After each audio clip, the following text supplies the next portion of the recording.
E aí, pessoal, voltei com mais um assunto feito sob medida.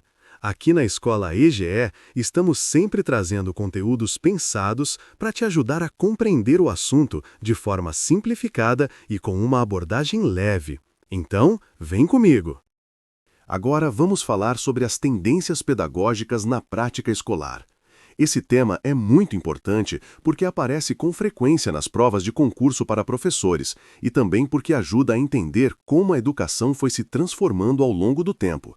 Se você dominar esse conteúdo, vai conseguir não apenas acertar as questões da prova, mas também compreender melhor o papel do professor e da escola na sociedade. Então, vamos começar devagar. Primeiro, quando falamos em tendências pedagógicas, estamos falando de formas de pensar e organizar o ensino. São correntes teóricas e práticas que orientam como o professor ensina e como o aluno aprende. Essas tendências surgem de acordo com o momento histórico, político, econômico e cultural. Ou seja, cada época trouxe consigo uma ideia diferente de como deve ser o processo de ensinar e aprender. Pausa estratégica. Respira fundo e pensa comigo.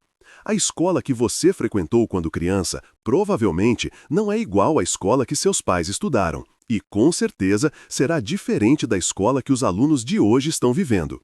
Isso acontece porque a educação vai se adaptando às mudanças sociais. Para facilitar a compreensão, os estudiosos organizaram essas tendências em dois grandes grupos, as tendências liberais e as tendências progressistas. Vamos primeiro falar das tendências liberais. As tendências liberais acreditam que a escola tem como função preparar o indivíduo para se adaptar à sociedade em que vive.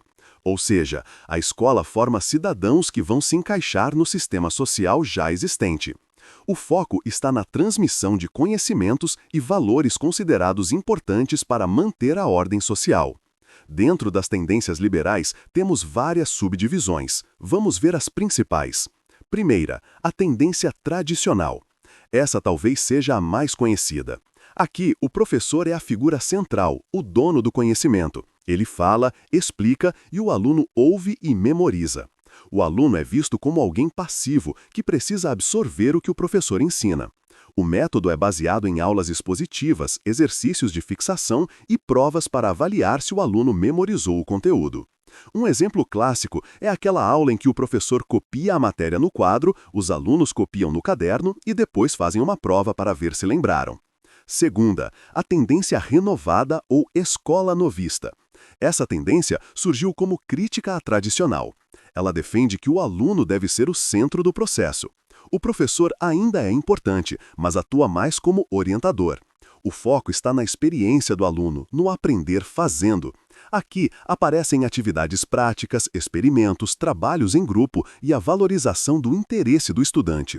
Imagine, por exemplo, uma aula de ciências, em que, em vez de apenas copiar o conteúdo, os alunos vão ao laboratório e fazem uma experiência para descobrir por conta própria. Isso é escola-novismo. Terceira, a tendência renovada não diretiva. Essa é um pouco mais radical. Aqui, o professor praticamente não dirige o processo. Ele é visto como alguém que oferece um ambiente favorável para que o aluno se desenvolva sozinho. O que importa é a autoformação do estudante.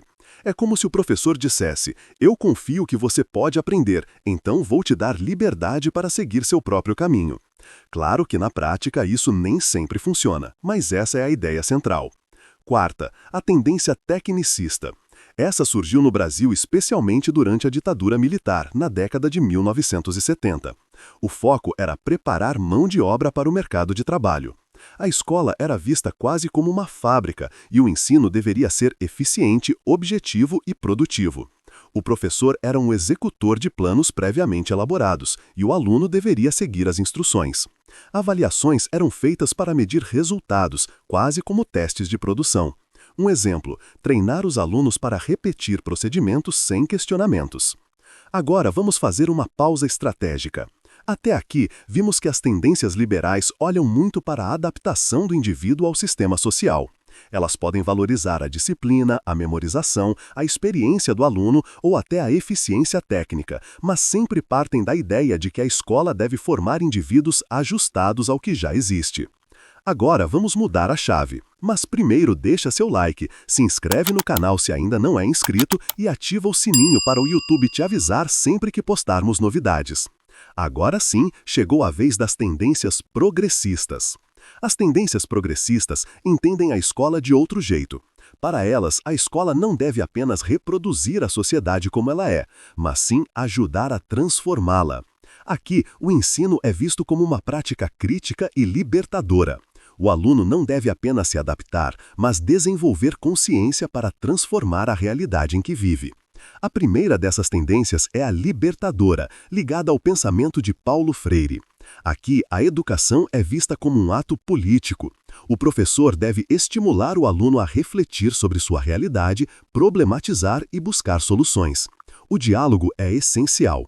Um exemplo, em vez de ensinar apenas as palavras em uma aula de alfabetização, o professor escolhe palavras que tenham sentido na vida do aluno, como terra, fome ou trabalho, e usa isso para discutir a realidade social.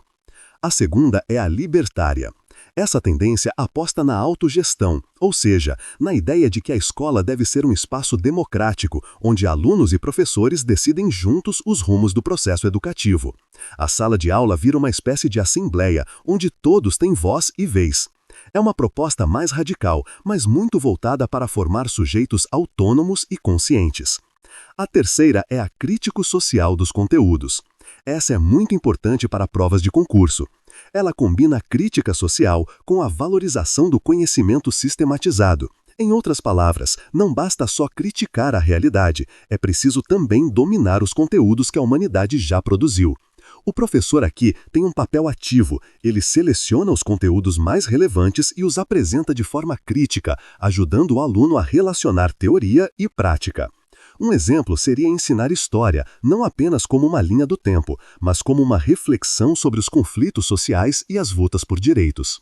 Pausa estratégica, respira fundo e pensa comigo. Você percebeu como as tendências progressistas dão ao aluno um papel ativo na transformação social? Enquanto as liberais pensam em adaptação, as progressistas pensam em mudança. Agora, para fixar bem, vamos fazer um jogo rápido. Pergunta: qual tendência pedagógica vê o professor como dono do conhecimento e o aluno como passivo? Resposta: tradicional. Se eu pergunto: qual tendência aposta na eficiência tecnicista e na formação para o mercado? Essa é a tecnicista. Pergunta: qual tendência valoriza o aprender fazendo, a experiência e o interesse do aluno? Resposta: escola novista ou renovada progressiva. Pergunta: qual tendência valoriza o diálogo, a reflexão crítica e a transformação da realidade? Resposta: tendência libertadora inspirada em Paulo Freire. Pergunta: qual tendência combina crítica social com valorização dos conteúdos clássicos? Resposta: tendência crítico-social dos conteúdos. Esses são os tipos de perguntas que as bancas adoram cobrar. Por isso, sugiro anotar essas perguntas e respostas para ajudar na memorização. Agora, para concluir, vamos reforçar a ideia central. As tendências pedagógicas são maneiras de entender o papel da escola, do professor e do aluno. Elas foram surgindo de acordo com o contexto histórico e social e continuam influenciando a prática escolar até hoje. O importante para você que irá prestar prova de concurso é saber identificar as características de cada tendência e relacioná-las com exemplos práticos. Isso vai fazer a diferença na hora de responder as questões. E aqui vai a dica final. Para fixar esse conteúdo, nada melhor do que praticar. Procure agora mesmo questões e resolva exercícios sobre tendências pedagógicas. Uma sugestão é procurar no site QConcursos. Lá deve ter questões relacionadas a esse assunto. Vou deixar o link na descrição deste vídeo. Quanto mais questões você resolver, mais fácil será identificar as pegadinhas das bancas e consolidar esse conhecimento. Pronto, agora você já tem um panorama completo sobre as tendências pedagógicas na prática escolar. Até a próxima!